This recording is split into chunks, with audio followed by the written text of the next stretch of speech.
Now this is a story all about how the US got populated all around, and I'd like to take a minute, just sit right there. I'll tell you all about American expansion and foreign affairs.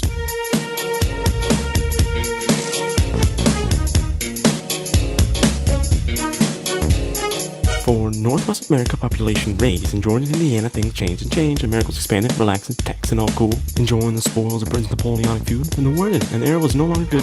Things started being a trouble for Americanhood. But still people expanded and a little bit scared. The banks, here's some money we don't have. Buy land everywhere. Monroe pushed and promoted this for days and days. After winning the election over Canada in the way, he beat the Federalists, and then he said, wait a minute, all these goods, let's get some wares up in here so we can ship it. First transportation in mass, then he built the canal so people could pass. It's the 49th parallels northern boundary what people like. This cross-packet treaty might be alright. Wait, what about Mexico, England, and all that? Was America just like chilling and relaxing like a cool cat? I don't think I said that. You'll see when I get there. I hope you're prepared for a healthy dose of foreign affairs.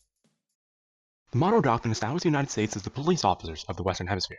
The U.S. also used the doctrine to acknowledge the Republic of Texas, who had just seceded from Mexico, and to establish them as a country. Mexico was soon locked in war with the United States over the boundary between Texas and Mexico. Its capital was soon taken over, and Mexico was forced to give areas of California, Nevada, Utah, New Mexico, and most of Arizona and Colorado, parts of Texas, Oklahoma, Kansas, and Wyoming in exchange for $15 million USD and clearing of $3.25 million in Mexican debt. All this new land brought up the question of whether the territories would be free or slave states.